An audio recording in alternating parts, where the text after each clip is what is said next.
Le presentamos A través de la Biblia. Nuestro estudio nos lleva hoy al pequeño libro de Abdías, que tiene un gran mensaje.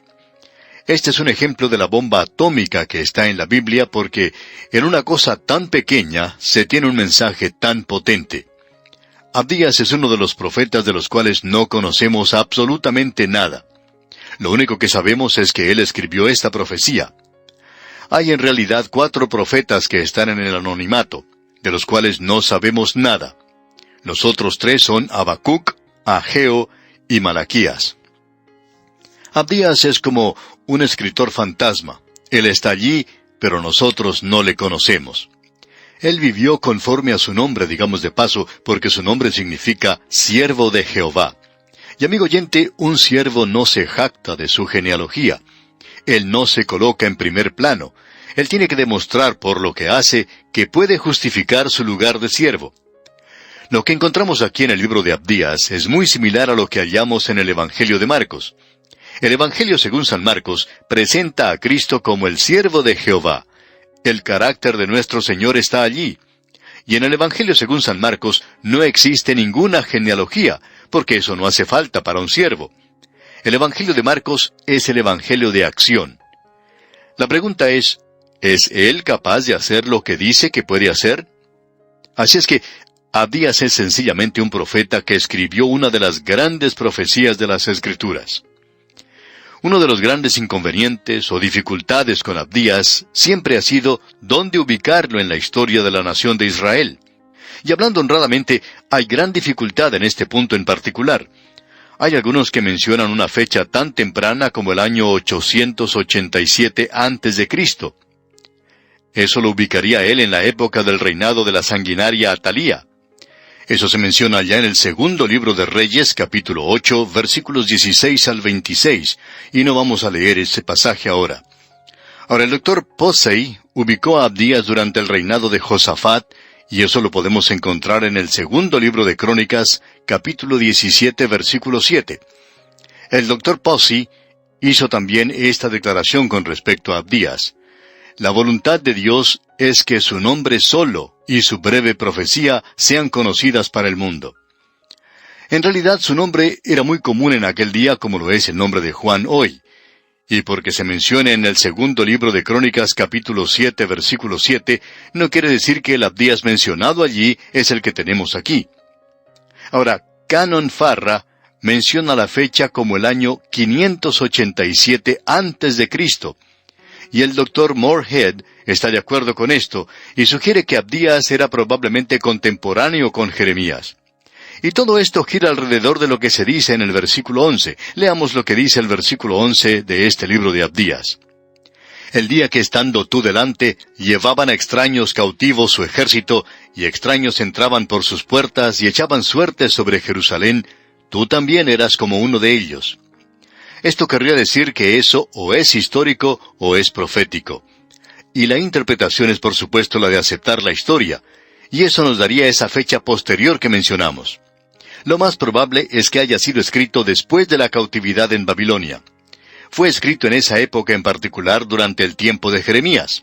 Así es que esa fecha temprana que hemos dado, según nos concierne a nosotros, no se debe tomar en cuenta. Él va a hablar aquí del pequeño reino de Edom. Ahora, la clave de este libro la encontramos en el versículo 6, donde dice, «Cómo fueron escudriñadas las cosas de Esaú. Sus tesoros escondidos fueron buscados». El bosquejo que tenemos de este libro es el siguiente. En los primeros 16 versículos, y solo hay un capítulo, el tema es Edom y su destrucción. Aquí tenemos la acusación contra Edom, el crimen de Edom y la catástrofe que sobrevino a Edom. Luego, en los versículos 17 al 21, encontramos a Israel, y esa es la restauración.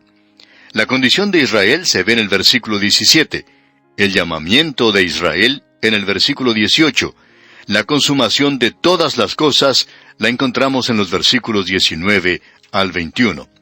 Con esto tenemos un breve bosquejo de este libro. Este libro comienza con una visión de Abdías. En el versículo 1 leemos, «Visión de Abdías. Jehová el Señor ha dicho así en cuanto a Edom. Hemos oído el pregón de Jehová, y mensajero ha sido enviado a las naciones. Levantaos y levantémonos contra este pueblo en batalla. Esta es la visión de Abdías. Nuevamente alguien quizá diga o pregunte, bueno, ¿y quién es Abdías? Pues no lo sabemos.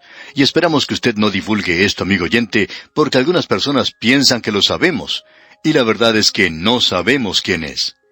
Lo interesante de todo esto es que se ha escrito muchos libros en cuanto a Abdías, y nadie parece saber quién es él, o quién fue él.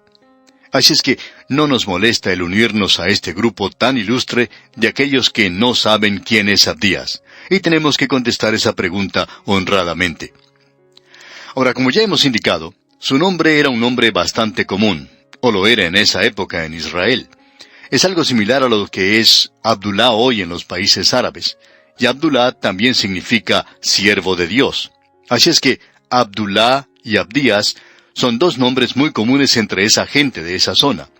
Pero de Abdías, personalmente, no sabemos nada. Ahora, ante nosotros tenemos un libro que muchas personas consideran algo que ni siquiera vale la pena tocar, y que si este libro se cayera de la Biblia, que uno no perdería mucho. Pero nosotros, amigo oyente, opinamos honestamente que sí perderíamos mucho. Parece tratar con aquello que está en el pasado, y sin embargo, tiene un mensaje para nosotros en el presente. Lo que tenemos aquí no son cenizas ya frías, sino que tenemos una lava candente. Tiene un mensaje para usted y para mí hoy. Abdías nos dice que inmediatamente él explica todo al mismo comienzo del libro. Como ya hemos visto, comienza diciendo visión de Abdías. Pero luego él dice, Jehová el Señor ha dicho así en cuanto a Edom. Y ahora vamos a tener que hacer otra pregunta. ¿Quién es Edom? ¿De quién estamos hablando? Bueno, encontramos en el versículo 6, el cual leímos hace algunos momentos, y dijimos que era el versículo clave, y encontramos allí lo siguiente. ¿Cómo fueron escudriñadas las cosas de Esaú? Sus tesoros escondidos fueron buscados. Nosotros consideramos esto como la clave del libro. Si vamos a ver algo en cuanto a Edom, entonces vamos a tener que buscar algo en cuanto a Esaú. Ahora, ¿quién era Esaú?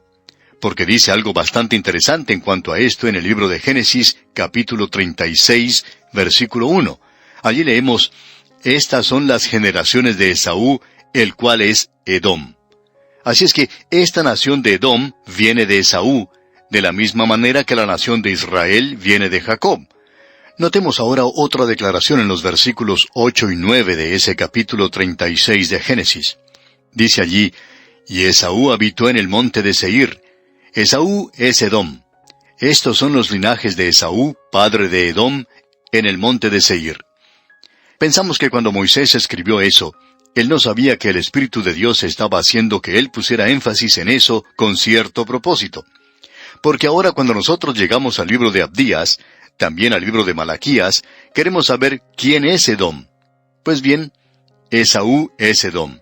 La nación de Edom vino de Esaú, y Edom es Esaú. Los edomitas son aquellos descendientes de Esaú. Y ahora tenemos ante nosotros la historia de Esaú y Jacob. Es bastante interesante también. Estos eran hermanos mellizos, los hijos de Isaac y Rebeca. Ellos no eran mellizos idénticos, sino que en realidad eran opuestos. Y podemos notar lo que nos dice Génesis capítulo 25, versículos 22 y 23. Leamos. Y los hijos luchaban dentro de ella, y dijo, si es así, ¿para qué vivo yo? Y fue a consultar a Jehová, y le respondió Jehová, 2 naciones hay en tu seno, y 2 pueblos serán divididos desde tus entrañas. El un pueblo será más fuerte que el otro pueblo, y el mayor servirá al menor. Ahora estas 2 personas, estos 2 niños luchando uno contra el otro, en primer lugar debemos decir que fue algo que tuvo lugar en la vida real. Encontramos que estos 2 jóvenes mellizos, uno era la clase de persona que siempre gustaba estar a la intemperie, y nos estamos refiriendo a Esaú, el cazador. El otro, Jacob, era alguien que estaba siempre junto a su madre. Él era el hijo de mamá, y estaban muy aparte el uno del otro. Pero lo interesante es que Jacob tenía discernimiento espiritual, en cambio, Esaú no lo tenía. Esaú era un hombre de la carne, a él no le interesaba su primogenitura. Él estaba dispuesto a vender eso por un guisado de lentejas. Y no era que tuviera tanta hambre que estuviera a punto de perecer, y que no hubiera ninguna otra cosa que comer en la casa de Abraham. Había bastante que comer allí, pero él podía oler esa comida que preparaba su hermano, así es que no tuvo en cuenta su primogenitura y estaba dispuesto a cambiarla por un plato de lentejas. Y fue algo que en realidad él no tenía. Él sencillamente tenía hambre, y fue un deseo del momento, era un deseo de la carne, y estuvo dispuesto a cambiar esa herencia espiritual por la comida. Amigo oyente, aquí tenemos un cuadro de los creyentes en el día de hoy, porque esta es una ilustración de una gran verdad para usted y para mí. Amigo oyente, un creyente tiene dos naturalezas en sí mismo, y éstas están luchando la una contra la otra. El apóstol Pablo señala eso en su epístola a los Gálatas capítulo 5 versículo 17. Él dice, porque el deseo de la carne es contra el espíritu, y el del espíritu es contra la carne, y estos se oponen entre sí para que no hagáis lo que quisierais. Estas son las dos naturalezas del creyente, la nueva naturaleza y la vieja naturaleza. Están opuestas la una contra la otra. Y Esaú aquí representa la carne, mientras que Jacob representa el espíritu. Y si usted sigue la historia de este joven Esaú, puede leer allá en Génesis capítulo 25, versículo 30, lo siguiente. Dijo a Jacob, te ruego que me des a comer de ese guiso rojo, pues estoy muy cansado. Por tanto fue llamado su nombre Edom.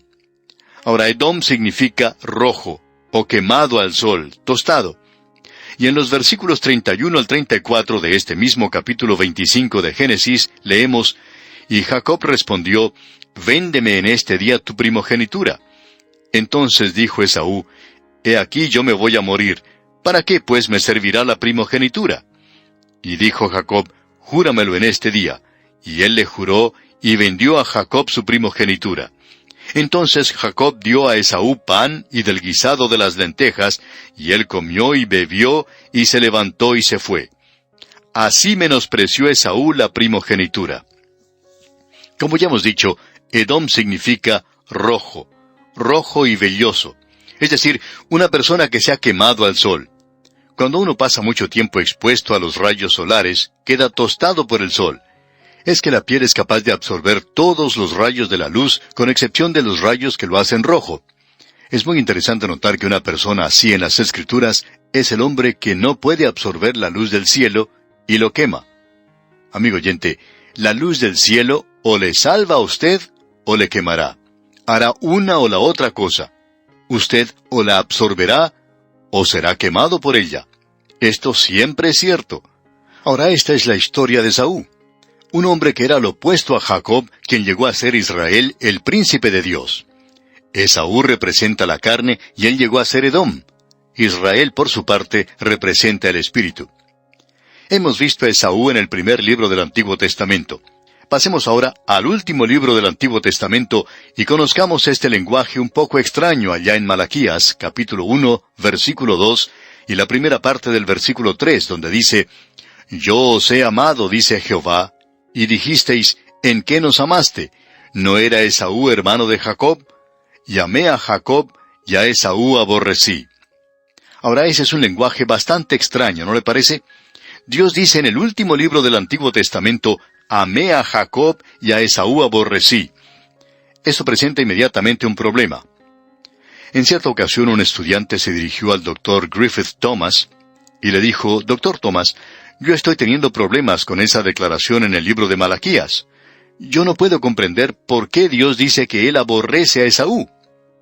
Y el Dr. Thomas respondió, joven, yo también estoy teniendo problemas con ese versículo, pero mi problema es un poco diferente al suyo. Yo no puedo comprender por qué Él dijo que amaba a Jacob. Puedo comprender por qué Él aborrecía a Esaú, pero no puedo comprender por qué Él amaba a Jacob. Lo que le da importancia a ese pequeño libro de Abdías, amigo oyente, es que es el primer lugar en la palabra de Dios donde usted tiene una explicación del por qué Dios aborrecía a Esaú. Y nuevamente tenemos que ver lo que nos dice este versículo clave aquí en Abdías, que es el versículo 6. Dice, ¿cómo fueron escudriñadas las cosas de Esaú? Sus tesoros escondidos fueron buscados. El gran erudito hebreo, Ginsberg, lo traduce de la siguiente manera. ¿Cómo fueron totalmente descubiertas las cosas de Esaú? Es decir que en este pequeño libro de Abdías se nos presenta esto abierto ante nosotros por primera vez. Edom o Esaú Es decir, Abdías coloca un microscopio sobre Esaú, y cuando uno mira a través de ese microscopio, puede ver a Edom. Abdías no solo enfoca el microscopio sobre él, sino que Abdías es el microscopio de Dios. Y usted puede acercarse y mirar a través de ese microscopio. ¿Quiere hacerlo? ¿Qué es lo que ve? Una de las cosas que se puede ver es que Esaú es aumentado. Y eso se ha convertido en una nación de 250,000 pequeños Esaú. Y eso es Edom. Usted puede llevar una pequeña foto a un fotógrafo y él puede ampliar esa foto. Pues bien, Abdías ha ampliado ese cuadro de Esaú. Usted infla un neumático para encontrar una pequeña pinchadura en él. No la podría encontrar si no inflara ese neumático. Bueno, es así como Abdías presenta a Esaú inflado para que usted pueda apreciar dónde se encuentra la falla en su vida. Usted no la va a encontrar en el libro de Génesis. Usted puede ver por qué Dios dijo que aborrecía a Esaú. Amigo oyente, lo que al comienzo era nada más que una pequeña herida debajo de la piel, es ahora un cáncer violento. Lo que antes era pequeño en Esaú, ahora ha sido ampliado 100,000 veces en la nación. Es interesante notar que Dios no dijo al comienzo que Él aborrecía a Esaú. Él tuvo que esperar hasta que se convirtió en una nación y entonces pudo revelar esto que causó en él que aborreciera a Esaú. No tenemos tiempo de hacerlo hoy, pero en nuestro próximo programa queremos llegar a observar bajo el microscopio de Dios, lo que Abdías colocará delante de nosotros y vamos a poder apreciar por qué Dios aborrecía a Esaú. Y aquí nos detenemos por hoy, amigo oyente, porque nuestro tiempo ha concluido. Dios mediante retornaremos en nuestro próximo programa para la continuación de este estudio sobre el libro de Abdías. Mientras tanto, le sugerimos leer este único capítulo para estar más familiarizado con lo que estudiaremos en nuestro próximo programa. Es nuestra oración que el Señor derrame en usted sus ricas bendiciones. Al regresar hoy a este pequeño libro de Abdías, recordamos que en nuestro programa anterior concluimos nuestro estudio observando lo que decía el último libro del Antiguo Testamento, leyendo allá en el libro de Malaquías una declaración que nos pareció bastante extraña. Dice: «Yo os he amado, dice Jehová, y dijisteis, ¿en qué nos amaste? ¿No era Esaú hermano de Jacob? Dice Jehová, y amé a Jacob y a Esaú aborrecí». Una de las cosas que debemos notar y dejar establecida firmemente en nuestras mentes es que Dios no dijo eso cuando estos jóvenes eran muchachos. Tampoco lo dijo cuando ellos llegaron a ser hombres y cuando ambos fallaron o fracasaron miserablemente.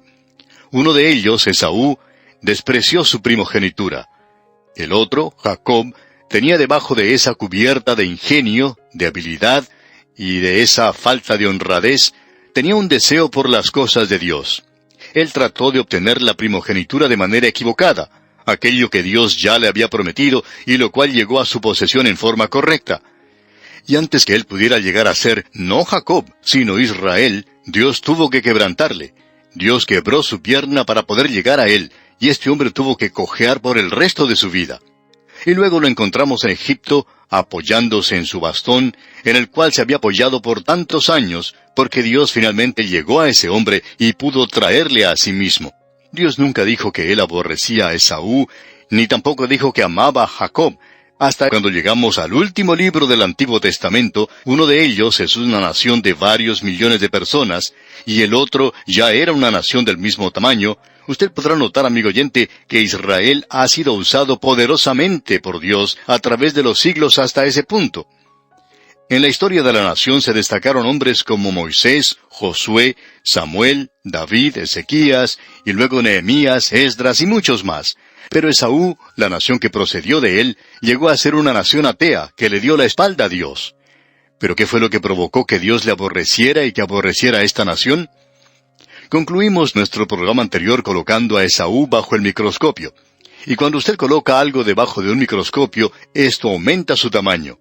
En lugar de tener a un hombre, usted tiene ahora una nación, y Esaú ha sido aumentado a una gran nación. Y ahora podemos apreciar el defecto. Uno puede comenzar a ver aquello que es el verdadero problema. En el día de hoy, si una persona enferma de cáncer, los médicos toman una pequeña porción de la parte afectada y la colocan bajo el microscopio. Uno no puede verlo así a simple vista, pero cuando coloca eso bajo el microscopio, se puede apreciar todo lo que es la enfermedad. Y aquí podemos echar una mirada a este hombre Esaú. Esaú es Edom. Eso fue repetido 3 veces allá en el libro de Génesis. Ahora estamos observando a Esaú, pero vemos a Edom. Podemos ver esta gran nación. Ahora, ¿cuál fue el pecado de ellos? Bueno, leamos ahora el versículo 2 de este libro de Abdías. He aquí, pequeño te he hecho entre las naciones. Estás abatido en gran manera. Esta nación, porque ellos eran una gran nación, como vamos a poder apreciar dentro de unos instantes, esta gente había sido abatida, o está por ser abatida. Creemos que esa es una profecía que mira hacia el futuro, pero desde el punto en que nos encontramos hoy, podemos ver que ya ha sido cumplida. Ahora queremos observar esto. ¿Qué fue eso? El versículo 3 nos dice, la soberbia de tu corazón te ha engañado, tú que moras en las hendiduras de las peñas, en tu altísima morada, que dices en tu corazón, ¿quién me derribará a tierra? ¿Qué fue lo que Dios dijo que era la razón para su aborrecimiento? Bueno, fue la soberbia, el orgullo. Estamos seguros que en el momento en que decimos esto, muchos de nuestros oyentes quizá hayan quedado un poco desanimados. Y quizá digan, bueno, ¿y eso es todo? No lo comprendo. El orgullo no es algo tan malo, ¿verdad? Bueno, amigo oyente, permítanos mostrarle cómo en el día de hoy algunas cosas han quedado fuera de proporción. Supongamos que digamos que conocemos a cierto creyente que está bebiendo demasiado y quisiéramos pedirle su consejo en cuanto a qué es lo que debe hacer con él la iglesia a la cual él pertenece. Estamos seguros que la mayoría de los oyentes diría que debería ser disciplinado y que no debería pertenecer a la membresía de la iglesia. Y si usted dice eso, estamos de acuerdo con usted. Ahora supongamos que le dijéramos que un oficial de cierta iglesia fue atrapado por la policía el otro día robando un supermercado. Él es un ladrón. Y entonces nosotros le preguntamos, ¿qué piensa usted que la iglesia a la cual él pertenece debiera hacer con él? Y usted quizá diría, bueno, estamos seguros que él debería ser sacado de la membresía de la iglesia, que debería ser disciplinado. Y si usted dice eso, entonces estamos de acuerdo con usted. Ahora, supongamos que nosotros le decimos que conocemos a un miembro de cierta iglesia que estaba lleno de soberbia y orgullo, una de las personas más orgullosas que hemos conocido. Y le preguntamos a usted, amigo oyente, ¿qué piensa usted que la iglesia debiera hacer con él?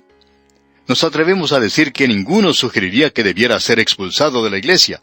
De seguro que la mayoría de los oyentes demostraría cierta ternura, cierta compasión y diría, bueno, yo pienso que el pastor debería conversar con esa persona.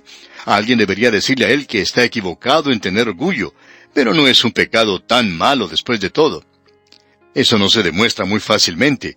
Él no se está emborrachando, no está robando, ni está mintiendo. ¿Le sorprendería a usted, amigo oyente, si le dijéramos que ante los ojos de Dios, el orgullo, la soberbia, es peor pecado que el embriagarse? La Biblia tiene mucho que decir en cuanto a la embriaguez. Hemos estado pensando mucho en cuanto a esto, no solo en referencia a la condición del día presente, sino en cuanto a aquello que hizo caer a la nación de Israel. Dios dijo que fue a causa de su embriaguez que ellos fueron derribados. Eso fue lo que provocó la caída de Babilonia, lo que provocó la caída de Alejandro Magno, lo mismo que sucedió con Roma y con muchas de las grandes naciones, y puede que ocurra lo mismo con nuestras propias naciones. Pero amigo oyente, debemos decirle que delante de Dios, el orgullo es peor que eso. Esto, a propósito, es algo que llega hasta donde nosotros vivimos y nos toca muy de cerca. Esto es algo muy importante porque es el punto de contacto de su vida y la mía que se encuentran con Dios.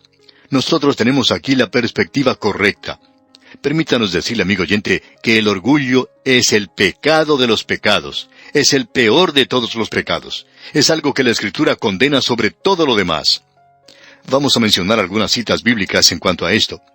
Dios dice que Él aborrece el orgullo, la soberbia. Y si eso es lo que ha atacado más a Edom, Dios puede decir, a Esaú aborrecí a causa de la soberbia. No estamos diciendo que es un pecado imperdonable, pero debemos decir que si hubiera algo que es imperdonable, este pecado podría serlo ciertamente. Notemos lo que dice el escritor de los Proverbios allá en el capítulo 6, versículos 16 al 19. 6 cosas aborrece Jehová, y aun 7 abomina su alma. Número 1, los ojos altivos. Número 2, la lengua mentirosa. Número 3, las manos derramadoras de sangre inocente. Número 4, el corazón que maquina pensamientos inicuos. Número 5, los pies presurosos para correr al mal. Número 6, el testigo falso que habla mentiras. Y número 7, el que siembra discordia entre hermanos. ¿Y se fijó usted cuál es el número 1 en este desfile de cosas que Dios aborrece? Dice, los ojos altivos. Cuando un hombre o una mujer entra a la iglesia y mira a un santo pobre que se encuentra en ese lugar, y que ellos saben que él ha cometido algún pecado, si ese hombre o esa mujer que entra levanta la cabeza con aire despectivo y mira hacia otro lado, eso ante los ojos de Dios, amigo oyente, es peor que embriagarse. Y eso no quiere decir que Dios esté dando su aprobación a la embriaguez. Esto quiere decir que la embriaguez es algo malo, pero que hay algo que es mucho peor que eso. Y eso no es todo lo que Dios dice. En Santiago capítulo 4, versículo 6 leemos, Dios resiste a los soberbios y da gracia a los humildes. Y Él siempre está del lado del humilde. Como hemos visto, Dios siempre aborrece los ojos del altivo. Y Él dice, el temor de Jehová es aborrecer el mal, la soberbia y la arrogancia. Allá en Proverbios 8:13. Juan nos dice en su primera epístola, capítulo 2, versículo 16, porque todo lo que hay en el mundo, los deseos de la carne, los deseos de los ojos y la vanagloria de la vida, no proviene del Padre, sino del mundo. ¿De dónde viene el orgullo? Si hay algo que venga del diablo, es el orgullo. Hay muchos santos en las iglesias hoy que tienen orgullo de su raza, orgullo de su rostro y orgullo de la gracia. Hasta hay quienes son orgullosos de haber sido salvados por gracia. Eso no debería hacerle orgulloso a usted, amigo oyente. Eso es algo de lo cual no nos debemos jactar. Es algo por lo cual deberíamos glorificar a Dios, pero debería hacernos humildes. ¿No le da vergüenza a usted, amigo oyente, que haya tenido que ser salvo por gracia porque usted es un pecador tan miserable? Me hubiera gustado tener algo que ofrecerle a Dios por la salvación que me ha dado, pero no tengo nada. Por tanto, tengo que ser salvo por gracia, y ni siquiera puedo jactarme de eso. Hay muchos hoy que se están jactando del hecho de que han sido pecadores. Dios les da gracia a los humildes. Se nos dice, haya pues en vosotros este sentir que hubo también en Cristo Jesús. Ahora, ¿qué clase de sentir es ese? Es la humildad. Él dijo, soy manso y humilde, y por esa razón, llevad mi yugo sobre vosotros. Y ese, después de todo, fue el pecado de Satanás, el orgullo. Creemos que eso es lo que hoy ha destruido el testimonio de muchos creyentes y los ha hecho muy inefectivos para Dios. Lo que ellos hacen es algo para jactarse, y lo que están construyendo es nada más que algo de paja. No están construyendo en el cimiento de Cristo, que es oro, plata y piedras preciosas. El orgullo, la soberbia, han derribado a muchos santos para la cuenta de 10, como en el boxeo. El orgullo es aquello que ha hecho que muchos santos caigan hoy. Eso fue lo que hizo caer a Satanás. Él decía, subiré al cielo, en lo alto, junto a las estrellas de Dios, levantaré mi trono, y seré semejante al Altísimo. Eso fue lo que le sucedió a Nabucodonosor. En Daniel capítulo 4, versículo 30 leemos, habló el rey y dijo, ¿no es esta la gran Babilonia que yo edifiqué para casa real con la fuerza de mi poder y para gloria de mi majestad? ¿Y qué fue lo que le sucedió? Bueno, los versículos 31 y 32 de ese capítulo 4 de Daniel dicen, aún estaba la palabra en la boca del rey, cuando vino una voz del cielo. A ti se te dice, rey Nabucodonosor, el reino ha sido quitado de ti, y de entre los hombres te arrojarán, y con las bestias del campo será tu habitación. Aparentemente, eso no es un accidente, amigo oyente. Los psicólogos del día de hoy llamarían a eso histeria, que le llevó a una forma de amnesia, provocando que ese hombre no supiera dónde estaba, y entonces actuaba como un animal del campo. ¿Por qué? Porque cuando un hombre se eleva por el orgullo, no es elevado, sino que baja al nivel de los animales. Y ese es el cuadro de él. Y Dios degradó a ese hombre, lo bajó al nivel de las bestias del campo. Ahora, ¿qué es el orgullo? ¿Cuál es la definición de orgullo?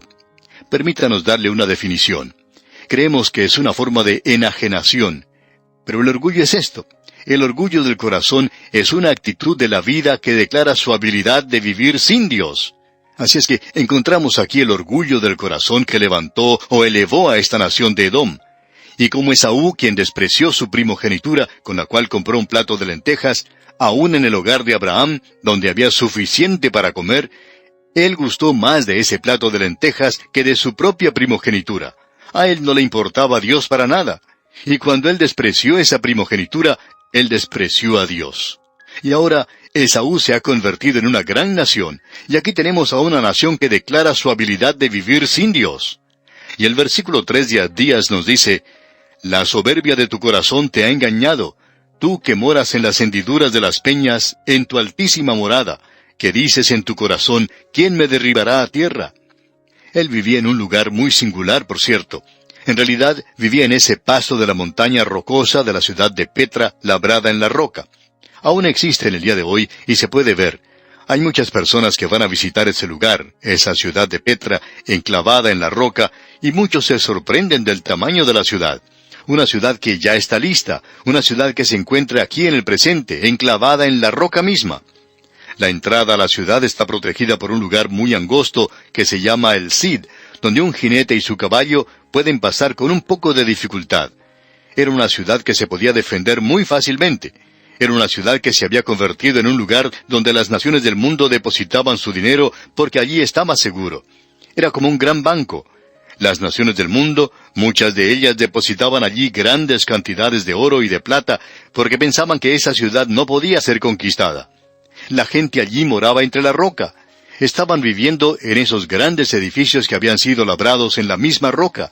Estaban labrados en las laderas de un gran cañón y estaban seguros allí. Por lo menos ellos pensaban que estaban seguros en ese lugar. Firmaron, por así decirlo, una declaración de independencia. Tenían una seguridad falsa allí. Ellos habían cortado toda relación que pudieran tener con Dios, aun si no lo hubieran tenido mucho antes. Se apartaron completamente del gobierno de Dios, se rebelaron contra Él. Ahora, ¿qué es lo que va a hacer Dios en un caso como este? Bueno, observemos lo que dice el siguiente versículo, el versículo 4. «Si te remontares como águila, y aunque entre las estrellas pusieres tu nido, de ahí te derribaré, dice Jehová». Aunque ellos se remontaran como águilas, y el águila es el símbolo de la deidad, ellos iban a derrocar a Dios como Satanás trató de hacer, y ellos iban a hacer la misma cosa, ser la misma deidad. Ellos iban a encargarse de los asuntos que Dios, se suponía, tenía que encargarse. ¿Y cuántas personas hoy, amigo oyente, están tratando de vivir sus vidas como si fueran dioses? Esta gente dice que no necesita a Dios, que pueden vivir sin Él. Lo interesante de todo esto, amigo oyente, es que en la forma en que Dios nos ha hecho, no nos ha colocado un timón por ninguna parte. ¿Y sabe por qué? Porque Él quiere guiar nuestras vidas. Él quiere que nos acerquemos a Él para obtener la salvación primero que todo. Luego, Él quiere hacerse cargo de nuestras vidas. Y cuando usted y yo nos guiamos a nosotros mismos, ocupamos el lugar de Dios. Es como si nosotros tomáramos el timón de nuestra nave, nos colocamos en el lugar del capitán de nuestro barco o de nuestro avión y pasamos a través del agua o el aire como nos gusta a nosotros. Amigo oyente, este es el orgullo, y cualquiera que llegue a esa decisión está cometiendo un pecado si continúa en eso. Y eso es fatal, porque indica que van a ir a una eternidad de perdición. Queremos que usted observe bien el punto. Le invitamos a que se acerque y observe bien en el microscopio. Edom ahora es la encarnación de Esaú. Allí está Esaú. ¿Qué ve ahora usted? Usted ve a un animal humano, y aquí lo tenemos en su expresión máxima, y es algo terrible, por cierto. La doctrina de la evolución hoy se enseña como si fuera un hecho de la ciencia, y eso lo consideramos nosotros como el engaño más grande del siglo XX, y opinamos que hay muchos hombres destacados que están comenzando a apartarse de eso. Esta doctrina es aceptada por la persona común como si fuera la verdad, pero hay algunos científicos destacados en los cuales podemos poner nuestra confianza y que lamentablemente son ignorados por muchos. Por ejemplo, podemos citar al Dr. Edwin Conklin, un biólogo. Él dice que la probabilidad de que la vida se hubiera originado en un accidente se puede comparar a la probabilidad de que un diccionario haya sido el resultado de una explosión en una imprenta. Y hay muchos científicos que están de acuerdo con él. Bien, amigo oyente, vamos a detenernos aquí por hoy en nuestro recorrido por este pequeño libro de Abdías. Dios mediante, continuaremos en nuestro próximo programa. Mientras tanto, le sugerimos que usted lea el resto de este libro de Abdías, que la presencia de Dios en su vida le fortalezca día a día, es nuestra ferviente oración. En el programa de hoy quisiéramos tomar unos pocos momentos antes de volver al texto que estamos estudiando para observar lo que Abdías está diciendo y su efecto en nosotros. Debido a que hemos llegado al factor más importante y sutil que está corroyendo la calidad de vida humana en nuestra cultura contemporánea, necesitamos detenernos por un momento para ver sus consecuencias en nuestras vidas, tanto privadas como públicas. Abdías pone el microscopio sobre la humanidad, y vemos la enfermedad que está destruyendo al hombre moderno. Estos gérmenes son tan pequeños que escapan a nuestra atención y los ignoramos. El orgullo es el germen y el virus que es más mortífero que el cáncer o el SIDA. Permítanos definir el orgullo una vez más, según Abdías. Es una actitud de una vida que declara su habilidad para vivir sin Dios. Es una presunción, una vanidad. Y el Nuevo Testamento lo confirma. Juan, en su primera epístola, capítulo 2, versículo 15, dice: «No améis al mundo, ni las cosas que están en el mundo. Si alguno ama al mundo, el amor del Padre no está en él. Porque todo lo que hay en el mundo, los deseos de la carne, los deseos de los ojos y la vanagloria de la vida, no proviene del Padre, sino del mundo. Y el mundo pasa y sus deseos, pero el que hace la voluntad de Dios permanece para siempre». Podemos ver entonces que el pequeño libro de Abdías es confirmado. Ahora hemos visto que en realidad este es el gran pecado en nuestros países. Puede que esto le parezca extraño, amigo oyente, pero el humanismo se ha estado enseñando en nuestras escuelas y universidades por años. Y el humanismo dice que el hombre es autosuficiente, que necesita ser libre para expresarse, que no necesita disciplinas ni cadenas que impidan su progreso hacia adelante y hacia arriba. Él no necesita a Dios. Dios fue llevado al borde de su universo y echado fuera y se le cerró la puerta en la cara. Y ese es el mundo al cual usted y yo vinimos hace muchos años. Y uno encuentra a hombres como Heinrich Heine, quien dice: «Yo no soy un niño, yo no quiero más un Padre Celestial». Otro de ellos, James Martineau, dice: «Le pedimos a Comte que levante el velo del lugar santísimo y nos muestre el objeto perfecto de adoración. Él produce un espejo y nos muestra a nosotros mismos». Y en nuestra época, hace ya varios años, un psicólogo cristiano dio este consejo: «Cuando usted se levante por la mañana, vaya al espejo y mire a la persona que está allí y dígale: yo te amo». Amigo oyente, no podemos imaginarnos algo que sea más humanista que eso. Y ciertamente eso no es lo que la palabra de Dios tiene que decir. Pero note usted que la vanagloria de la vida nos ha afectado individual y nacionalmente. Individualmente ha llevado al escepticismo, al cinismo, al ateísmo, a la insolencia y al pesimismo. Se ha levantado toda restricción, se ha aceptado la nueva moralidad. El egoísmo y la vanidad son evidentes hoy. Ahora, ¿qué ha sucedido? Bueno, esta crasa inmoralidad ha llevado en realidad al pesimismo, y ese pesimismo ha llevado al suicidio. Y hoy el suicidio está al nivel de epidemia en muchos países. La calidad de vida se ha deteriorado. El ruido de la música se ha vuelto más fuerte. El baile es más frenético y loco. La confusión y el desespero son el resultado final. Y el rayo de luz se proyecta ahora sobre la así llamada gente hermosa, los artistas de Hollywood. Muchos de ellos ya no están en este mundo, pero hay libros que muestran cuán torcidas y confusas eran sus vidas verdaderamente. Permítanos decirle, amigo oyente, que el orgullo ha traído todo esto. Y luego, nacionalmente, muchos de nosotros pensábamos que nuestros gobiernos eran sólidos, estables y permanentes. Hemos dirigido nuestra mirada hacia el gobierno para que resuelva nuestros problemas.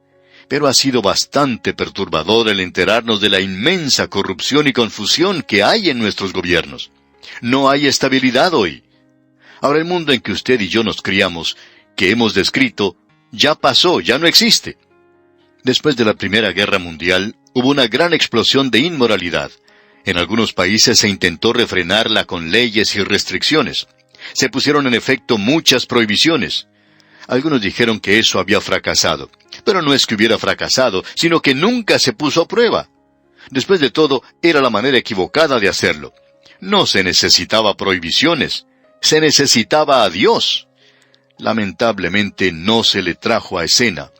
Las pocas voces que en aquel tiempo proclamaban la palabra de Dios, y hubo aquellos que lo hacían, fueron silenciadas y no escuchadas. Una depresión mundial no cambió esa actitud.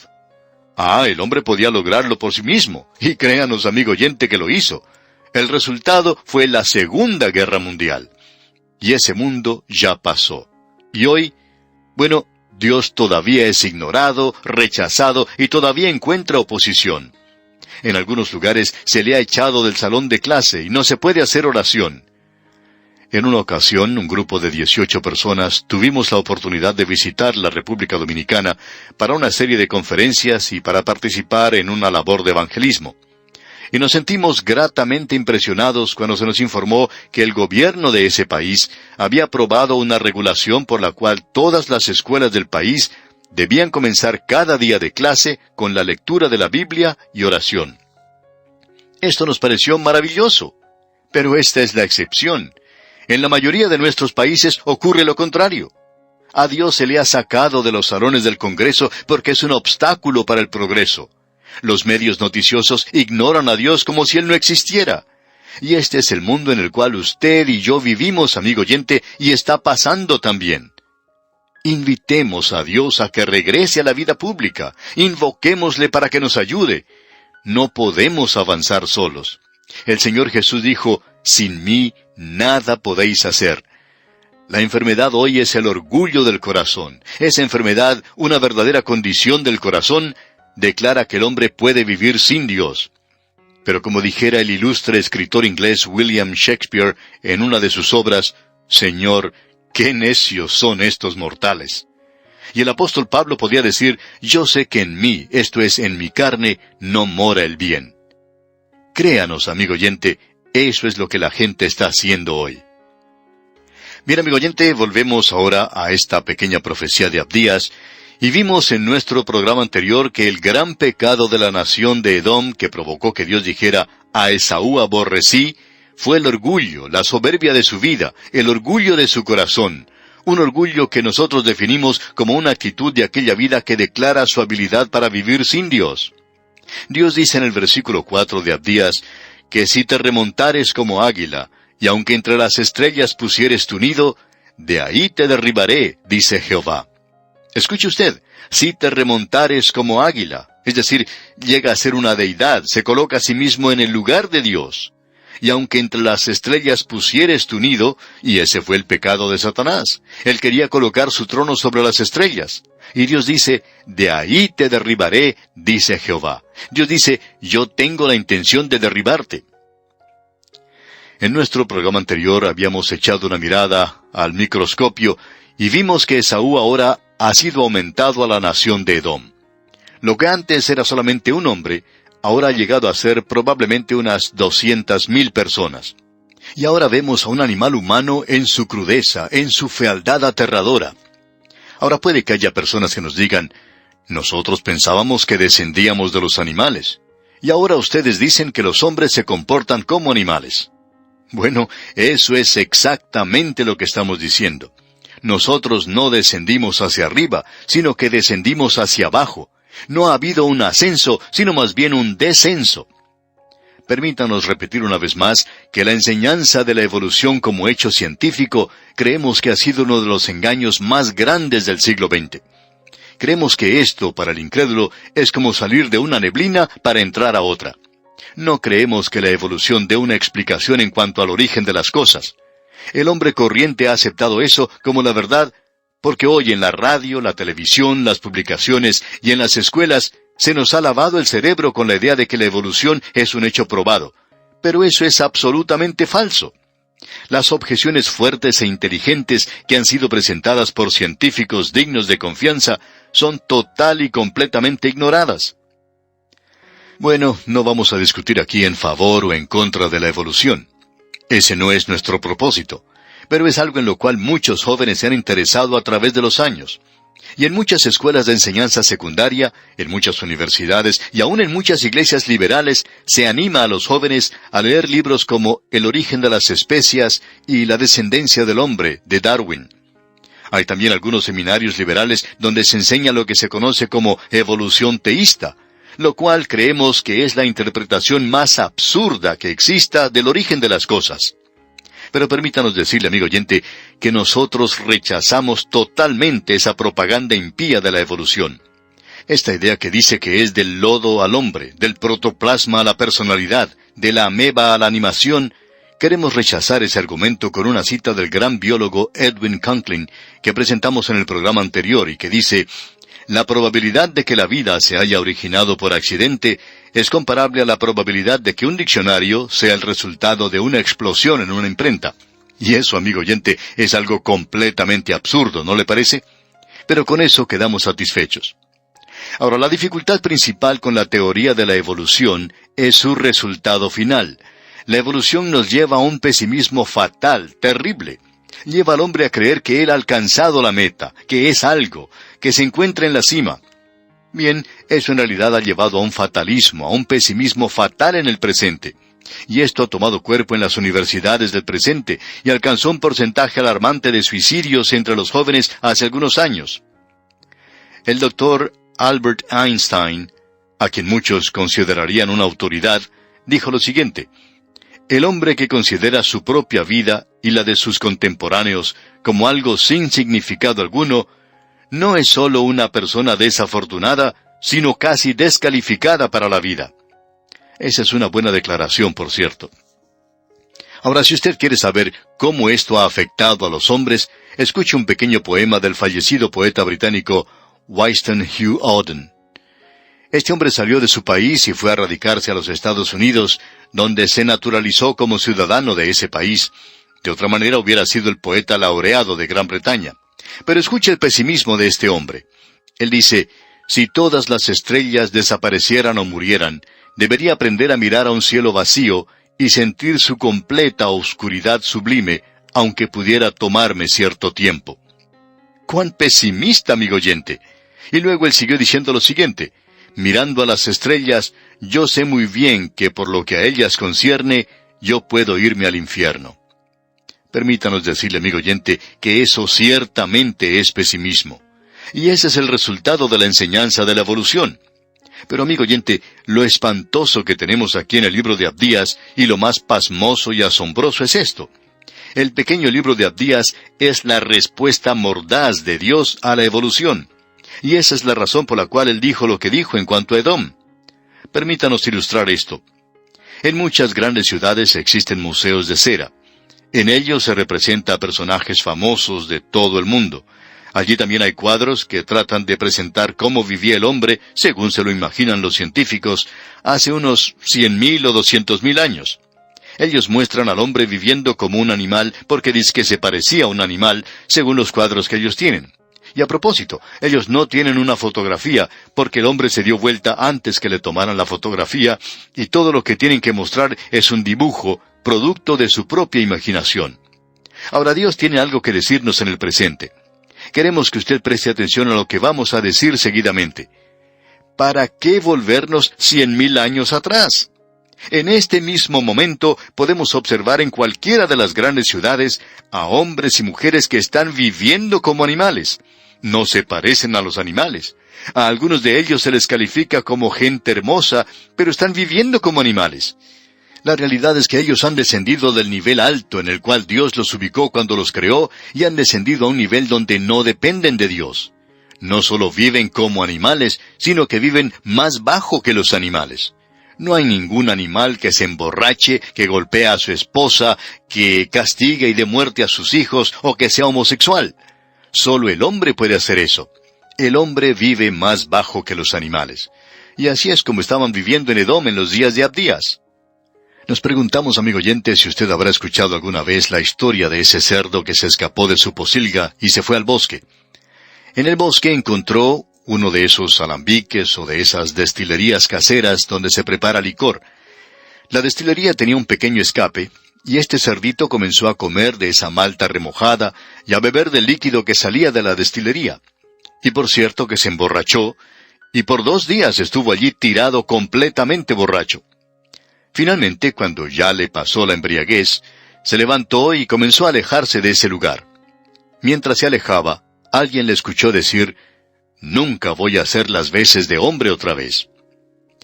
Alguien más lo expresó de la siguiente manera: «Cuán bien lo recuerdo, fue un frío y desapacible diciembre, mientras caminaba por la calle en varonil orgullo, mi corazón comenzó a palpitar y caí en una zanja. Luego, un cerdo llegó y se acostó al lado mío, y cuando estaba allí en esa zanja, mi corazón aún palpitante, un hombre que pasaba se aventuró a decir: Uno puede identificar a un borracho por los amigos que escoge. Y el cerdo entonces se levantó y lentamente se alejó de mí. Amigo oyente, un hombre puede descender a un nivel mucho más bajo que un animal, en su vivir aquí en la tierra, cuando él determina que va a vivir sin Dios. Bueno, sigamos adelante en nuestro estudio de este pequeño libro de Abdías. Debemos decir que el hombre no descendió del animal. El hombre fue creado en un nivel muy alto, y de allí cayó. Él no cayó hacia arriba, como algunos piensan, sino que cayó hacia abajo, y puede descender hasta el nivel más bajo de la vida. Ahora el versículo 5 de este libro de Abdías dice: Si ladrones vinieran a ti, o robadores de noche, ¿cómo has sido destruido? ¿No hurtarían lo que les bastase? Si entraran a ti vendimiadores, ¿no dejarían algún rebusco? Lo que él está diciendo aquí es esto, que si un ladrón llega a usted, solo se llevaría lo que quisiera, no se llevaría todo. Lo mismo se puede decir del que cosecha las uvas. Él va a dejar algunas uvas. Pero Dios dice: cuando yo les juzgue, la destrucción va a ser completa. Y en el versículo 6 leemos cómo fueron escudriñadas las cosas de Esaú. Sus tesoros escondidos fueron buscados. El doctor Ginsburg tradujo esta palabra, escudriñadas, como desnudar completamente. Este es el versículo clave de este libro. ¿Cómo fueron desnudadas completamente las cosas de Esaú? O como hemos dicho antes, Dios ha colocado a Esaú bajo el microscopio y dice: vengan y observen, miren a través de la palabra de Dios y observen a este hombre. Yo le aborrezco. ¿Por qué le aborrezco? Debido al orgullo en su vida. Él me ha dado la espalda, él ha declarado su habilidad para vivir sin Dios. Ese es el orgullo de la vida. Ahora, ¿cómo son escudriñadas o buscadas esas cosas? Francamente, amigo oyente, cuando uno lee en el libro de Génesis, no encuentra eso. Quizás somos un poco lentos para asimilar estas cosas, pero no lo encontramos en Génesis. Pero por cierto que no se nos escapa aquí. Aquí podemos tomar el microscopio y regresar y observar a Esaú, y ver por qué él quería vender su primogenitura por un plato de lentejas. Y fue por una razón muy sencilla. Eso indicaba que él sería el sacerdote en la familia. Indicaba una relación con Dios. Y francamente, él prefería tener un plato de lentejas que tener una relación con Dios.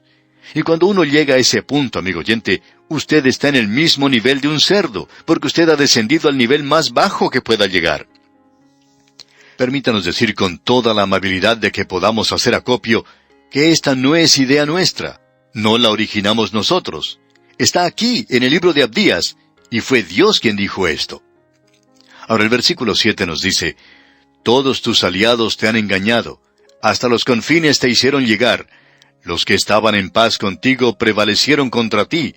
Los que comían tu pan pusieron lazo debajo de ti. No hay en ello entendimiento. Edom era una nación que todos los enemigos de aquel día dejaban de lado. Ellos no querían perder tiempo con Edom, resguardado allí en la ciudad de Petra, una ciudad labrada en la roca.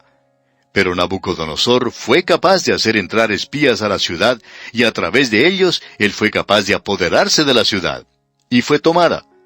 En la misma forma en que Dios utilizó a Nabucodonosor para destruir a Jerusalén, cuando los hijos de Jacob se habían apartado de Dios, Él utiliza a Nabucodonosor también para entrar y apoderarse de Edom, los hijos de Esaú. Ahora el versículo 8 dice: no haré que perezcan en aquel día, dice Jehová, los sabios de Edom y la prudencia del monte de Esaú. Esa gente no solo era notable por el hecho de que estaba bien protegida por esa zona rocosa de la montaña, en esa ciudad muy hermosa, que aún se puede ver en nuestros días. Ellos estaban viviendo en una seguridad falsa, pero habían desarrollado una sabiduría y conocimiento, y en realidad también una superstición. Allí se han encontrado altares sangrientos en las cimas de las montañas que rodean a esa ciudad, donde se ofrecía sacrificios. Ellos se habían entregado a eso. La gente de todas las naciones llegaba allí a obtener sabiduría de esta gente. Llegaban allí aún después de la época de Salomón, cuando ya Salomón había desaparecido de esa escena. Ellos no podían obtener sabiduría de Dios, y si el hombre no puede obtener sabiduría de Dios, entonces la va a buscar en el otro mundo. Y ellos hicieron eso aquí. Y esta ciudad era bien conocida por esto. Y ahora en el versículo 9 leemos: y tus valientes, oh Temán, serán amedrentados, porque todo hombre será cortado del monte de Esaú por el estrago. A partir del versículo 10 y hasta el versículo 14, Abdías nos va a dar un catálogo de las razones por las cuales Dios los va a destruir. Es decir, que Él va a presentar esto aquí de una forma muy clara. El orgullo de la vida, dijimos, es el gran pecado.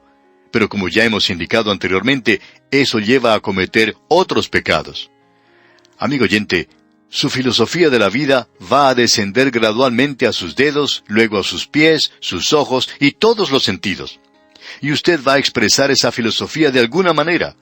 Si usted es un impío, va a vivir una vida impía. Si usted es piadoso, entonces va a vivir una vida piadosa. Eso es algo natural. Ahora Dios menciona aquí 5 razones diferentes por las cuales Él los juzga.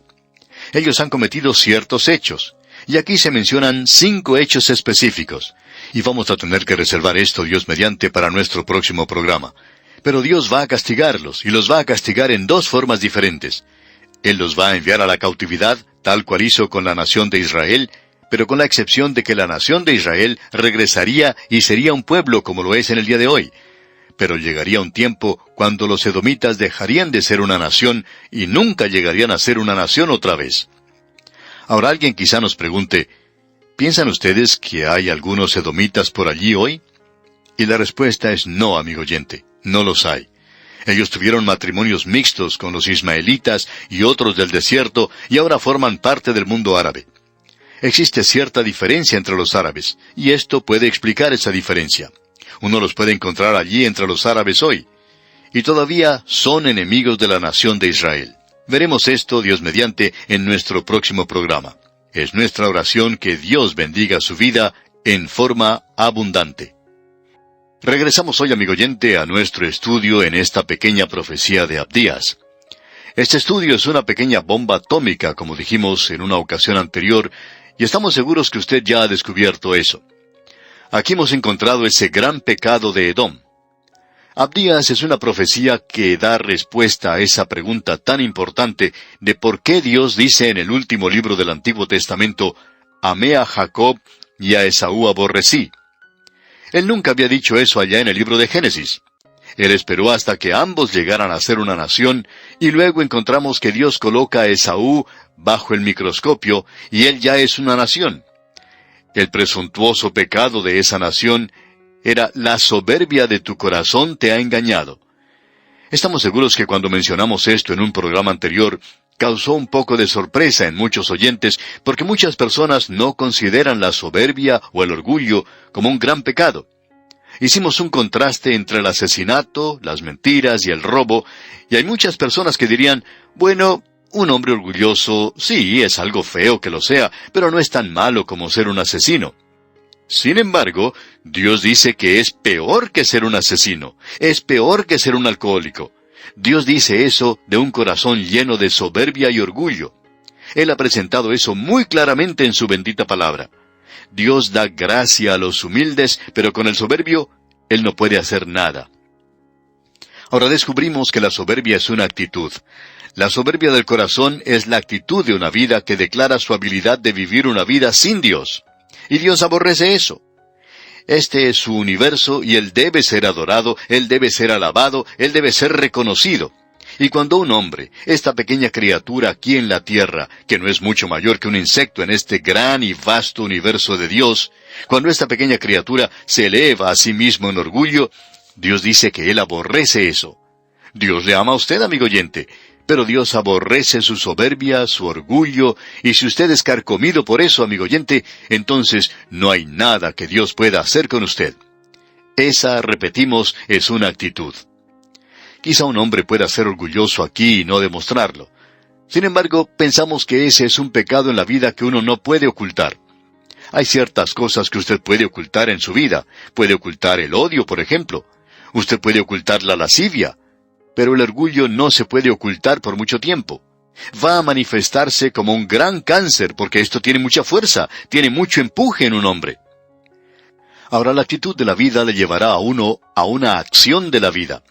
Lo que Abdías hace es que nos da un catálogo de las acciones que se derivan del orgullo del corazón. Estos son pecados terribles que son producto de eso. Usted debe recordar que Esaú y Jacob eran hermanos. Eran hermanos mellizos. No eran gemelos idénticos, sino que eran mellizos opuestos. Pero eran mellizos y crecieron en la misma familia. Tenían el mismo padre y la misma madre. Pero entre ellos hubo una lucha desde el mismo comienzo. Entre ellos existió un odio y un aborrecimiento que nunca fue conquistado. Y nunca fue conquistado aunque llegaron a ser dos grandes naciones. Encontramos que Dios tiene algo que decir a su pueblo en cuanto a su relación con Edom. Para esto queremos ver lo que dice, por ejemplo, el Salmo 137, versículo 7, donde leemos: «Oh Jehová, recuerda contra los hijos de Edom el día de Jerusalén, cuando decían, arrasadla hasta los cimientos». Edom, en lugar de demostrar amistad hacia Israel en esa triste hora, cuando los ejércitos de Babilonia destruían su nación, en realidad ellos estaban, por así decirlo, en la tribuna del lado de los enemigos.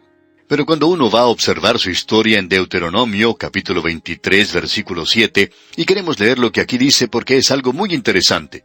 Dios les dijo en el principio, cuando los israelitas entraron a su tierra prometida: «No aborrecerás al edomita, porque es tu hermano. No aborrecerás al egipcio, porque forastero fuiste en su tierra». Pero el vínculo con los edomitas era mucho mayor. Él era su hermano, un hermano de sangre, y debido a eso, Dios dice que ellos no deberían aborrecerle. Y podemos ver que Edom manifestó ese odio y ese aborrecimiento a través de toda la extensión de la nación.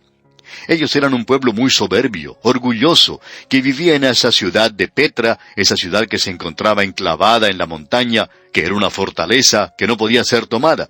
Por lo menos ellos pensaban que no podían ser destruidos. Ahora ellos eran culpables de muchas cosas. Y hay 5 acciones específicas que se mencionan aquí en el libro de Abdías, y que son acciones que se derivan del orgullo, de la actitud de una vida de vivir sin Dios. La primera de ellas la encontramos en el versículo 10 de este libro de Abdías, y queremos observar estas cosas ahora. La primera es la violencia. Notemos lo que dice el versículo 10. «Por la injuria de tu hermano Jacob te cubrirá vergüenza, y serás cortado para siempre». Podemos apreciar que hay 2 cosas mencionadas aquí que les iba a ocurrir. Iban a ir a la cautividad. Finalmente Babilonia pudo tomar esa ciudad y los llevó a ellos cautivos. La segunda cosa que se menciona es que ellos iban a ser destruidos totalmente. Así es que ellos no serían más una nación. Y creemos que esto es interesante, que uno ya no escucha hablar más de los edomitas en el presente. Se escucha mucho en cuanto a los israelitas. Ellos han llegado a ser una nación. Y aquí tenemos un ejemplo de una nación que ha tratado ahora de vivir sin Dios. De la primera cosa que ellos fueron encontrados culpables fue de violencia. Leamos el versículo 10 otra vez. «Por la injuria de tu hermano Jacob te cubrirá vergüenza, y serás cortado para siempre». Ellos eran una gente violenta, gente guerrera, y venían en esa dirección. En la historia del mundo hemos aprendido que es muy difícil arreglar las cosas por medio de guerras y violencia. La violencia en realidad nunca ha arreglado nada. La violencia no es el método de Dios. Usted puede estar seguro de eso. Ahora esa es la número 1. La número 2 es algo que ellos hicieron. Se unieron al enemigo. Y en el versículo 11 leemos: «El día que estando tú delante, llevaban extraños cautivos su ejército, y extraños entraban por sus puertas, y echaban suerte sobre Jerusalén, tú también eras como uno de ellos». Es decir, descubrimos que ellos se unieron al enemigo. Se habían pasado al otro lado. Esto de lo que ellos eran culpables es algo terrible, por cierto. La tercera cosa la encontramos en el versículo 12 que dice: «Pues no debiste tú haber estado mirando en el día de tu hermano, en el día de su infortunio. No debiste haberte alegrado de los hijos de Judá en el día en que se perdieron, ni debiste haberte jactado en el día de la angustia». Ellos habían alegrado de la calamidad que había caído contra Judá, y esa siempre es una acción de orgullo. Cuando usted, amigo oyente, encuentra a alguien que se regocija con los problemas que otra persona está teniendo, usted puede estar seguro que está hablando con una persona que es muy orgullosa. El orgullo es algo que Dios dice que aborrece. ¿Qué revelación es esta que tenemos aquí, amigo oyente? Ahora, en el versículo 13, encontramos la cuarta acción, y es que ellos no solo se unieron al enemigo, sino que eran culpables de haber tomado parte en el pillaje, en el saqueo y en el robo. Después que el enemigo había tomado a Israel y se lo había llevado, esta gente entró a la tierra de ellos y se apoderó de todos sus bienes que habían quedado. Y en el versículo 13 leemos, «No debiste haber entrado por la puerta de mi pueblo en el día de su quebrantamiento. No, no debiste haber mirado su mal en el día de su quebranto, ni haber echado mano a sus bienes en el día de su calamidad». El orgullo va a llevar al hombre a cometer cosas terribles. Una de esas cosas es el robo. Y una de esas cosas es el ser deshonesto en los negocios. Hay muchos hombres que para poder aparentar algo en sus negocios van a hacer cosas deshonestas. Hay muchos hombres que para tratar de ganar a una mujer para que llegue a ser su esposa, cometen cosas deshonestas. Hay muchos hombres que para poder mantener su imagen con los demás miembros de un club, hacen cosas deshonestas. Y en el día de hoy, amigo oyente, en nuestra sociedad contemporánea, podemos ver que está llena de cosas deshonestas, con personas que están tratando de aparentar lo que no son y vivir como los demás. ¿Cuál es el problema? Bueno, el problema es el orgullo. Y este hombre orgulloso, lleno de soberbia en su corazón, está tratando de vivir su vida aparte de Dios. Y cuando él hace eso, amigo oyente, entonces va a cometer toda esa clase de cosas. Amigo oyente, la Biblia es todavía el mejor libro que existe en psicología. Es el mejor libro que existe para ir a la raíz de los problemas que hay en el corazón humano, a aquello que en el día de hoy está destruyendo a nuestra sociedad. Nuevamente debemos decir, y esperamos que nos perdone por repetir esto, pero en el día de hoy hay algunos cursillos que se están presentando en las iglesias y en el mundo. Hoy usted puede ir a cualquier parte y tomar un cursillo, prácticamente en cualquier cosa. Si usted va y pasa 2 o 3 semanas en un lugar, ya puede aprender esto o aquello. Puede aprender un cierto método psicológico, de cómo poder hablar mejor, cómo progresar en su trabajo, cómo ser un mejor vecino, cómo amar a su esposa un poco más, cómo tratar mejor a sus hijos, ayudarles en su crecimiento. Y se nos provee de toda clase de artimañas en el presente. ¿Quién hubiera pensado que en esta pequeña profecía de Abdías tenemos la raíz de aquello que es la base de nuestra sociedad, que está llevando a los hombres y mujeres a cometer cosas terribles? ¿Por qué? Porque la raíz del problema es el orgullo. Ellos están tratando de vivir sin Dios, y el tratar de hacerlo los lleva a cometer cosas deshonestas, los lleva a hacer estas cosas que no deberían estar haciendo, y eso provocará la destrucción de ellos. En realidad, esas acciones que cometen provocan la destrucción de aquel que las hace.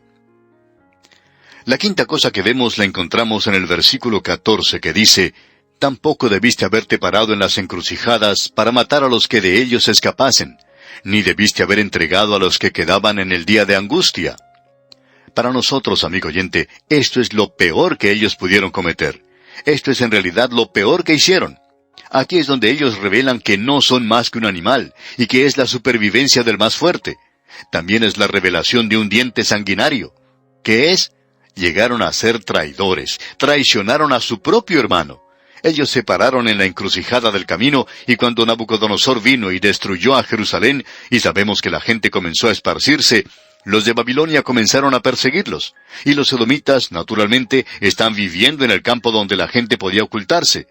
Y hacia allí fueron los israelitas, y los edomitas entonces los señalaban y decían dónde se estaban ocultando, en una cueva o en algún otro lado. ¿Vieron ustedes a un grupo de israelitas por aquí? ¡Ah, sí, allí están! Y luego dicen, fueron en aquella dirección y se ocultaron en aquella cueva. Ellos traicionaron a su hermano. Amigo oyente, eso es lo más bajo que uno puede hacer. Ese era el día cuando uno devoraba a otro. Esto existe mucho en el mundo de los negocios. En el mundo de los negocios, un hombre de negocios trata de devorar al otro. Hemos visto esto muchas veces. Personas que viven sin Dios hoy. Quieren hacerse de un gran nombre, quieren ganar dinero, quieren tener éxito. ¿Y qué hay detrás de todo eso? El orgullo. ¿Y qué es el orgullo? Es una actitud de la vida de querer vivir sin Dios. Y lleva a los hombres a traicionar a otros hombres. ¿Cuántos en los negocios hoy traicionan a otros para así poder obtener su trabajo? ¿Cuántos pretenden ser amigos cuando son enemigos en realidad? ¿Cuántos en el gobierno hoy pueden traicionar a otros? Amigo oyente, es algo terrible cuando uno observa nuestra sociedad y ve que esto está sucediendo. Y peor aún es cuando esto sucede en la iglesia. Conocemos esto muy bien. En algunos lugares hay personas que trabajan dentro de la iglesia y que quieren ocupar cierta posición y no se fijan cómo o por qué medios pueden llegar a ese lugar. Ahora debemos aclarar que siempre hay personas magníficas que trabajan en la iglesia, hombres de fe en los cuales se puede depender, en los cuales se puede confiar. Pero amigo oyente, también uno encuentra a personas que son muy orgullosas, y cuando se presenta una persona así, hay que tener mucho cuidado. Porque una persona joven, orgullosa, llena de soberbia, que está tratando de ascender en el mundo, está dispuesta a subir no importa quién se encuentre en su camino. Y eso ocurre en todos los niveles de la vida. Uno de los personajes de Shakespeare, Julio César, dijo algo en cuanto a eso. Ahora no creemos que Julio César haya pensado en decir eso en realidad. Quizás haya sido así, sin embargo, fue Shakespeare quien lo pensó. Y él tiene a Julio César diciendo, «Ese hombre no me gusta. Es un hombre delgado y hambriento. Yo quiero a mi alrededor hombres gordos y bien alimentados». Bueno, quizá no se refiera tanto a estar bien alimentado físicamente o el ser delgado físicamente, sino que pensamos que él está hablando aquí en cuanto a esa mirada lánguida y hambrienta de un hombre lleno de orgullo que quiere progresar en este mundo. Esta no es una ambición honesta, esta es una ambición de una persona impía que vive sin Dios, que no depende de Dios. Él va a hacer todo esto por sí mismo, y al hacerlo por sí mismo está dispuesto a utilizar cualquier método, porque el fin justifica los medios. Así es como vive, y lo hemos visto aún en el ministerio. Siempre puede haber un seguidor que no es leal, uno que puede atacarle a uno por la espalda. ¿Ve usted entonces, amigo oyente, por qué Dios dice que Él aborrece a la persona soberbia? Provoca que los hombres se comporten en realidad como animales. La terrible verdad de eso es que cuando el hombre trata de vivir sin Dios, se coloca a un nivel más bajo que los animales. Por tanto, Abdías es la respuesta devastadora que Dios da a la evolución. ¡Qué presunción la del hombre que está viviendo aparte de Dios, pensar que él está evolucionando de un animal cuando él está viviendo como animal él mismo! Y hay gran cantidad de personas hoy que están viviendo como animales. Ellos andan por allí, presumidos, llenos de engreimiento, jactándose y diciendo, «Yo vengo de un animal, yo he evolucionado, mírenme, aquí voy». Y Dios le dice en efecto, «¿Dónde has estado? ¿De dónde piensas que has venido? Yo te he creado a mi imagen y tú has caído. Tú en realidad has caído tan bajo que estás en un nivel inferior al mundo animal». Amigo oyente, Dios está diciendo que Él aborrece eso. Y nosotros no estamos pidiendo disculpas de parte de Dios, porque Él nunca nos ha pedido que hiciéramos eso. Ahora, si usted quiere ver la conclusión de este asunto de Edom e Israel, tiene que ir a la época de Cristo. ¿Recuerda usted a Herodes? Herodes era un edomita. Él estaba en el linaje de Esaú. Y usted recuerda que en cierta ocasión vinieron a decirle al Señor Jesucristo que Herodes le estaba buscando para matarle. Y les dijo, «Id y decid a aquella zorra, he aquí echo fuera demonios y hago curaciones hoy y mañana, y al tercer día termino mi obra». El Señor Jesucristo estaba diciendo en realidad, «Yo no tengo nada que ver con él». Cuando él fue llevado ante Herodes, él ni siquiera abrió su boca. Y allí están frente a frente, Jesús y Herodes, la conclusión de este asunto entre Jacob y Esaú. ¿Por qué no habló el Señor con Herodes? Porque el Señor Jesús no habla el lenguaje de las zorras. Él no habla como un animal. Por tanto, allí tenemos la conclusión de este asunto hoy. Esa es la razón por la cual Dios aborrece esto, cualquier cosa que lleve a los hombres aparte o lejos de Dios. Y bien, amigo oyente, vamos a detenernos aquí por hoy. Mientras tanto, le sugerimos leer los restantes versículos de este estudio sobre Abdías. De esta forma estará más al tanto de lo que estudiaremos en nuestro próximo programa. Es nuestra oración que Dios le bendiga en gran manera. Llegamos hoy, amigo oyente, a nuestro último estudio en este libro de Abdías, y vamos a comenzar con el versículo 15. Hay solo 21 versículos en todo este libro. Esto quiere decir que solo nos quedan 7 versículos para terminar. Como ya hemos indicado, este es el libro más breve del Antiguo Testamento. En los primeros 16 versículos tenemos el juicio de Edom, la destrucción de esa nación. En los primeros 9 versículos vimos la acusación de Dios contra Edom. La acusación contra Edom fue el orgullo del corazón, una actitud de la vida que declara su habilidad para vivir sin Dios. Y Dios dice que Él aborrece eso. Luego vimos el crimen de Edom, en los versículos 10 al 14, porque la actitud de la vida lleva a ciertas acciones. Y aquí tenemos un catálogo de acciones en los versículos 10 al 14. Eso lo observamos en nuestro programa anterior. En el día de hoy vamos a ver la catástrofe que vino sobre Edom, lo cual se menciona en los versículos 15 y 16. Y queremos que usted note esto porque es una sección bastante importante y quizá un poco difícil. El versículo 15 entonces dice: Porque cercano está el día de Jehová sobre todas las naciones. Como tú hiciste, se hará contigo. Tu recompensa volverá sobre tu cabeza. Aquí dice: cercano está el día de Jehová sobre todas las naciones. Esto mira hacia el futuro, al día de Jehová. Nuevamente, esto es, como hemos tratado de mostrar en la palabra de Dios, una expresión técnica que cubre un período de tiempo que comienza con la gran tribulación. En el presente estamos viviendo en el día de gracia, o en el día de Jesucristo. El énfasis hoy es en el Espíritu Santo, que toma las cosas de Cristo y nos las muestra. Luego, después que la iglesia sea quitada, comienza el día de Jehová. Él comienza a actuar en juicio. El día de Dios siempre comienza con la noche. Ya hemos visto lo que dice Génesis capítulo 1. En el versículo 5 dice: y fue la tarde y la mañana un día.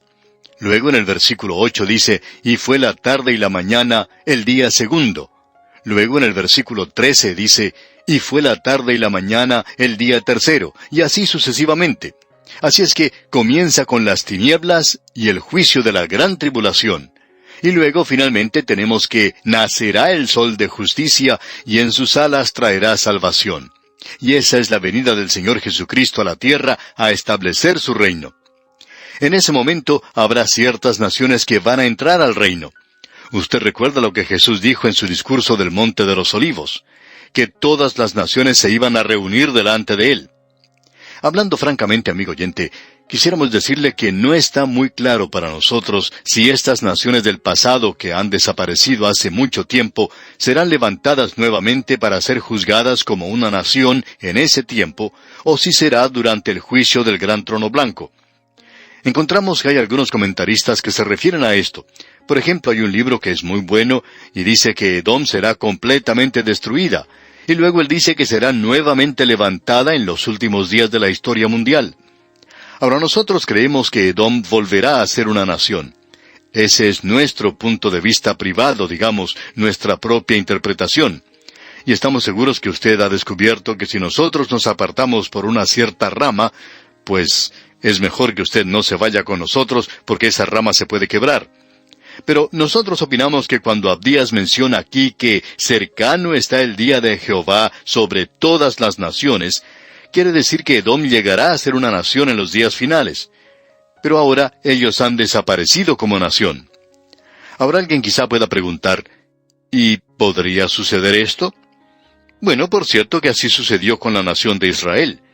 Por 2500 años ellos no fueron una nación, y ahora han llegado a ser una nación. Y ellos, por cierto, que han tenido muchos problemas desde que llegaron a ser una nación. Bien, aquí leemos: porque cercano está el día de Jehová sobre todas las naciones. ¿Y cómo va uno a interpretar eso de todas las naciones? Bueno, lo interpretamos como que quiere decir todas las naciones. Y el día de Jehová es el día cuando muchas de estas naciones del pasado volverán a existir otra vez. Creemos que esto es algo que la palabra de Dios nos presenta claramente. Amigo oyente, una nación es responsable ante Dios, como lo es la gente de esa nación. Si usted, amigo oyente, ha estado con nosotros desde el comienzo de estos estudios bíblicos, recordará que cuando estudiamos el libro de Deuteronomio, en el capítulo 21, Dios presentó una ley bastante fuera de lo común. Allí dice en los versículos 1 y 2, si en la tierra que Jehová tu Dios te da para que la poseas, fuere hallado alguien muerto, tendido en el campo, y no se supiere quién lo mató, entonces tus ancianos y tus jueces saldrán y medirán la distancia hasta las ciudades que están alrededor del muerto. Y la ciudad que estuviera más cerca del muerto, esa ciudad era la responsable por ese hombre. Ellos tenían que hacerse cargo de ese caso y tratar de descubrir quién había dado muerte a ese hombre. Es decir que esa ciudad es responsable. Y creemos, amigo oyente, que aquí tenemos un gran principio establecido por Dios. Usted y yo en el presente, como creyentes, podemos hablar en cuanto a nuestra ciudadanía en el cielo y la iglesia celestial que estará allí, y esto es cierto. Pero los pies de la iglesia están aquí abajo en la tierra. Nosotros tenemos una responsabilidad como ciudadanos de la nación de la cual somos miembros. y debemos tener cierta influencia para Dios en lo que podamos. Ahora, con esto no queremos decir que todo creyente tiene que meterse en la política, sino que opinamos que Dios puede usar más creyentes que hayan nacido de nuevo genuinamente en la política.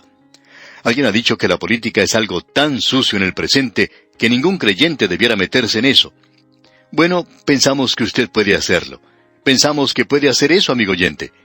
Si un hombre como Lot podía meterse en la política en una ciudad como Sodoma, ya que él era uno de los jueces que se sentaba a las puertas de la ciudad, pensamos que un verdadero creyente puede estar dispuesto a mantenerse firme y a tomar una posición, y él puede ser usado por Dios en el gobierno.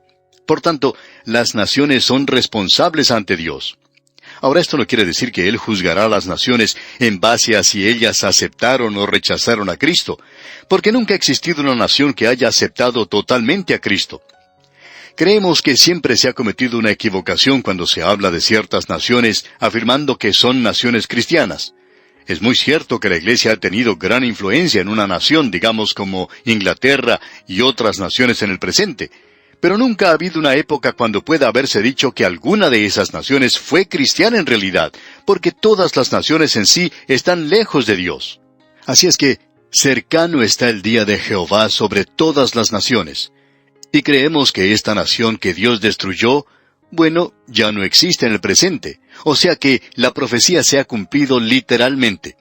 La pregunta es, ¿van a regresar durante el día de Jehová esas naciones? Particularmente creemos que sí. Aquí leemos, como tú hiciste, se hará contigo. Tu recompensa volverá sobre tu cabeza. Lo que sucedió a esta nación fue lo siguiente. Edom fue finalmente capturada por Babilonia. Los babilonios lograron esto introduciendo espías dentro de esa fortaleza que parecía inexpugnable, y los de Edom fueron capturados aproximadamente en el mismo tiempo en que Israel fue capturada. Y en realidad, en los días postreros, vamos a ver que Edom estará nuevamente en la escena. Hay ciertas referencias bíblicas en cuanto a esto. No las vamos a buscar ahora, pero Isaías capítulo 63, versículos 1 al 6, por ejemplo, es una referencia de que esta gente volverá a ser nuevamente una nación. Ellos fueron destruidos por Babilonia, pero los macabeos también los subyugaron, y luego finalmente vino Roma y destruyó a Jerusalén en el año 70 después de Cristo, y en esa época desapareció Edom de la escena mundial como nación, y desde entonces no se ha sabido nada de ella. Pero volverán a regresar, y entonces encontramos que para el momento en que lleguemos al milenio, aunque parezca que no ha llegado esa nación a la escena mundial, ellos serán conocidos en la historia mundial otra vez. Bueno, vamos a seguir estudiando el libro de Abdías de aquí en adelante. Como usted puede ver, este es un punto que se puede debatir.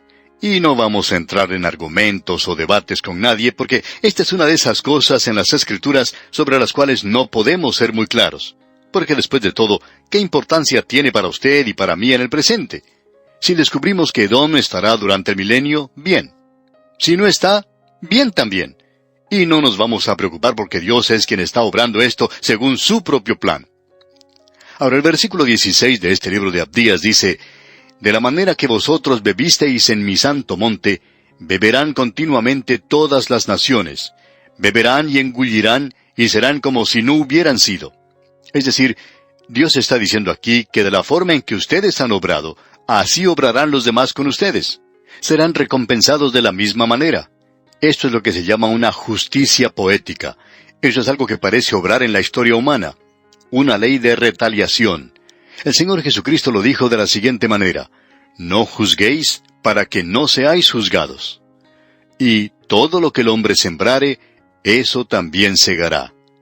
Aquí tenemos algo que puede ser llamado justicia poética. En la forma en que se comportó esa nación, así será juzgada. Las naciones que han utilizado la bomba atómica tienen que temblar, así como también aquellas que son guerreras, porque pensamos que Dios no permite que ninguna nación se salga con la suya. La historia de todas las naciones es que de la misma manera en que trataron a las demás, así es como serán tratadas también. Y eso es algo que hemos podido apreciar en la historia del mundo. Queremos seguir avanzando ahora a la última división principal de este libro, y consiste de solo unos cuantos versículos, y se refiere a la nación de Israel. De la misma manera en que se habla de la destrucción de Edom, también se habla de la restauración de Israel. En el versículo 17 tenemos la condición de Israel. En el versículo 18 tenemos el llamado de Israel. Y luego en los versículos 19 al 21 tenemos la consumación de todas las cosas. Es decir, que esta pequeña nación, y este pequeño libro que se refiere a esa pequeña nación, podemos ver cómo entra en el programa del Dios Todopoderoso, y todo aquello que se encuentra en ese programa del Dios Todopoderoso. Cada persona, no importa quién sea usted, es interesante ver que Dios piensa en usted, o usted no estaría aquí. Usted estaba en la mente de Dios. La gran pregunta es, ¿va usted a andar con Él? ¿Va usted a entrar a la eternidad con Él? ¿O entrará a la eternidad contra Él? Notemos cómo encuadra esto aquí. Aquí tenemos a la nación de Israel que se presenta ante nosotros y el papel que va a jugar en el futuro. Aunque Dios la ha juzgado, no va a ser destruida como nación. En el versículo 17 leemos, «Mas en el monte de Sión habrá un remanente que se salve, y será santo, y la casa de Jacob recuperará sus posesiones». Es decir que en el monte de Sión ofrecerá salvación para el mundo.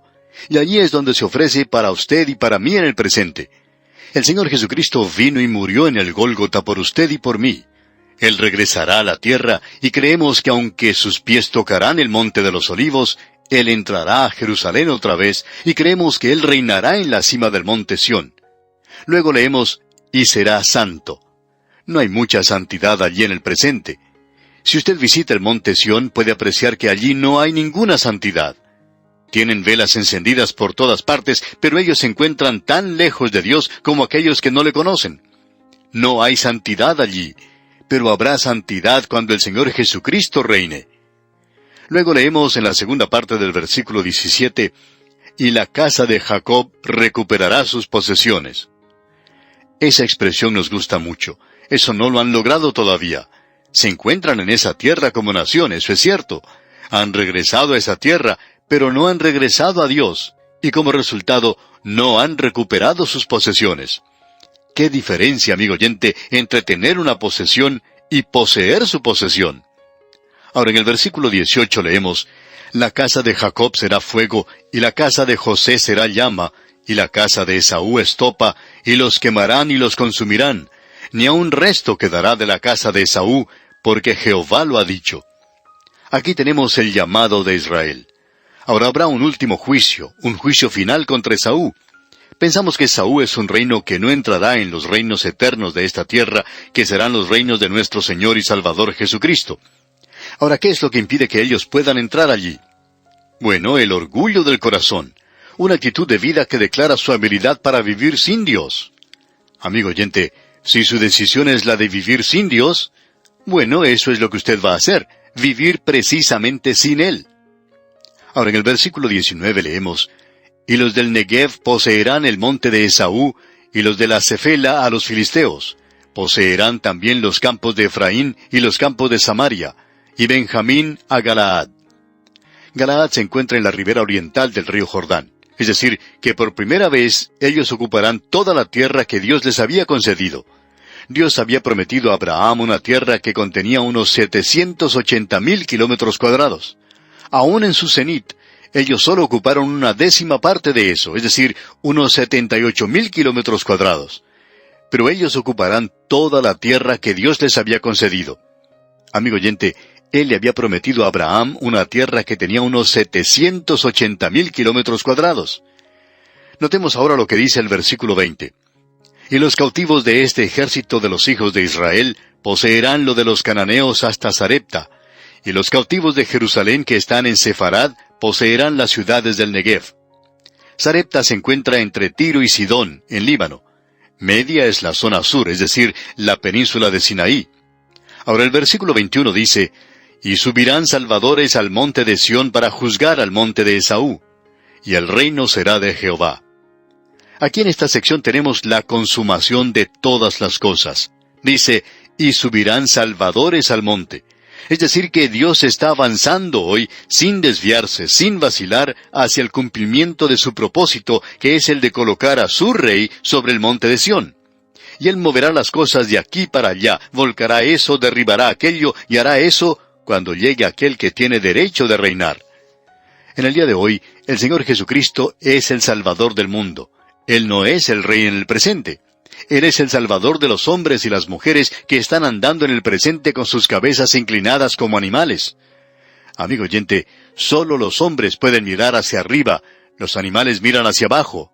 Hay solo uno que puede levantarles. La evolución no ha podido levantar a la humanidad ni un centímetro. Usted puede observar a nuestro mundo que ha sido educado en esta filosofía impía, este veneno mortal de un materialismo impío. El humanismo provocará sobre nosotros el juicio de Dios. Dios dice, aunque vosotros os elevareis, yo os derribaré. Pero el Señor Jesucristo dijo, y yo, si fuere levantado de la tierra, a todos atraeré a mí mismo. Nosotros miramos a Él hoy para ser salvos. Y le invitamos a usted, amigo oyente, a que haga exactamente lo mismo, a que acuda a Cristo Jesús, el Hijo de Dios, y le reciba como su único y suficiente Salvador personal. Bien, amigo oyente, llegamos así al final de nuestro estudio de este pequeño libro de Abdías. Confiamos que haya sido de verdadera bendición para usted, como lo ha sido para nosotros. Dios mediante, en nuestro próximo programa, comenzaremos nuestro estudio en el libro del profeta Jonás. Mientras tanto, le sugerimos que usted lea el primer capítulo de este libro para que se familiarice con su contenido. Que el Señor bendiga su vida, es nuestra ferviente oración.